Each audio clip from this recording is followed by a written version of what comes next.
êtes avec Planète GT. Aujourd'hui on se fait un essai en live, il ne fait pas beau et on essaye l'Audi S5 ainsi que l'Audi A5. Et comme la météo n'est pas top, je vous propose de faire cette petite découverte ensemble.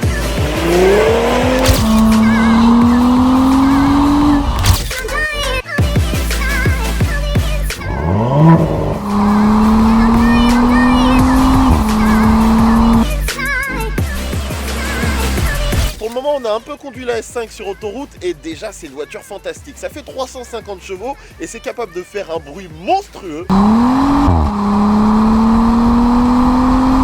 Et pour autant, quand vous la mettez en confort, 8e rapport, plus de 150 km/h sur des routes qui le permettent, la voiture ne fait aucun bruit, elle devient totalement discrète et on est à peine 2500 tours minute. C'est franchement, rien que cette technologie est fantastique. Il serait bien qu'on parle du style, non? Parce que c'est peut-être la première Audi qui me séduit totalement et on sent enfin que le constructeur débute un changement. Alors évidemment Audi reste Audi, mais cette A5 commence à avoir plus d'âme.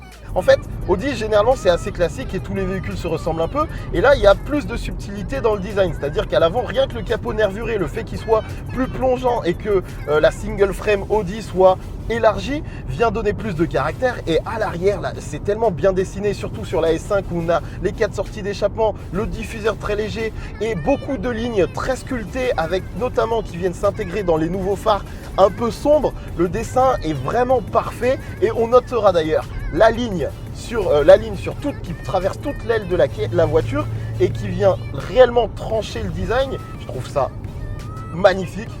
Il y a un jeu de lumière qui peut être fait, qui est parfait.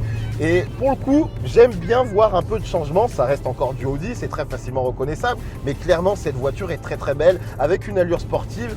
Et que ce soit en version coupée ou sportback, ça marche super bien. Et moi, je suis preneur. Cet homme est heureux. Il vient de conduire une S5.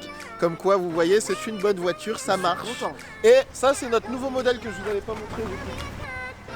Et je vous en parle plus sérieusement dans la voiture. On est sur une version TFSI 252 chevaux. Je suis en train de suivre la S5 et même si évidemment il y a une petite frustration parce qu'on perd quasiment 100 chevaux et un peu de réactivité, on est sur des routes tellement magnifiques et la voiture se comporte toujours aussi bien, le châssis est magnifique, donc le plaisir de conduite est évidemment là. Et surtout ce que je remarque, c'est que c'est tellement facile de conduire cette nouvelle A5 coupée. Quelle performance, quel châssis très sain, parce que comme vous pouvez le voir, je ne connais pas la route, je me balade et croyez-moi, la route est très très abîmée et c'est du bonheur.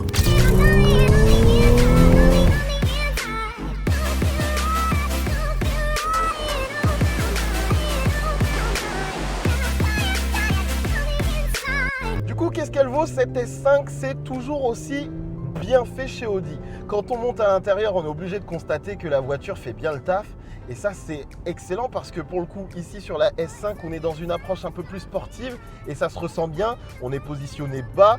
En plus, maintenant, on a, en plus du virtual cockpit, on a un affichage tête haute qui est ultra fonctionnel. Je le trouve carrément aussi efficace que celui de BMW qui pour moi était la référence. Donc on a encore un apport supérieur et position de conduite cool. Je suis bas dans mon siège, le volant est très bien à prendre en main, les palettes sont bien placées, tout fonctionne. On ne peut pas se plaindre de l'intérieur de cet habitacle qui fait le travail. Après, j'ai tendance à trouver que c'est une voiture qui est plus faite pour 2 personnes que pour 4 parce qu'à l'arrière c'est assez confiné. Vraiment, on a une voiture qui a un toit très bas et c'est pas agréable pour des personnes qui sont grandes de venir s'installer à l'arrière d'une S5. Ce qui me bluffe encore et toujours chez Audi, c'est que malgré le parti pris assumé de faire des véhicules qui manquent peut-être un peu de folie dans le plaisir de conduite, on ne peut que constater l'efficacité à toute épreuve des solutions proposées. De la S5 aux versions plus classiques, la nouvelle A5 saura s'adapter à vos envies, qu'elle soit dynamique ou plus discrète. Le tout dans un véhicule qui en coupé comme en sportback est une vraie réussite et offre le meilleur des technologies utiles,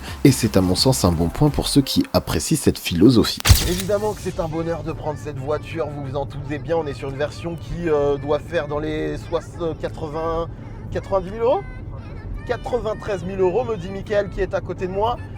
C'est cher, je ne pourrais pas me l'offrir et je réfléchirais peut-être à m'acheter autre chose, je dois le dire. Mais pour les personnes qui ont envie de ce type de véhicule spécifiquement, là, on comprend, tout simplement, on comprend.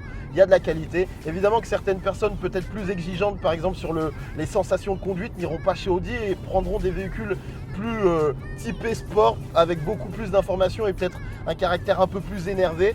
Mais pour ceux qui veulent une voiture qui va vite, qui peut leur permettre de s'amuser, il y a ce qu'il faut. Voilà, c'est ce que je peux vous dire sur l'Audi A5, tout est bien.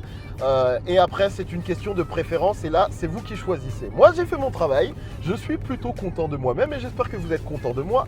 On arrive à la fin de cet essai. Si vous le souhaitez, bien évidemment, vous pouvez poser des questions, vous abonner, ça c'est cool quand vous vous abonnez. Et puis, je suis un peu fatigué, donc je vais aller prendre le train tranquillement et continuer les petites aventures de Planète GT. Salut à tous.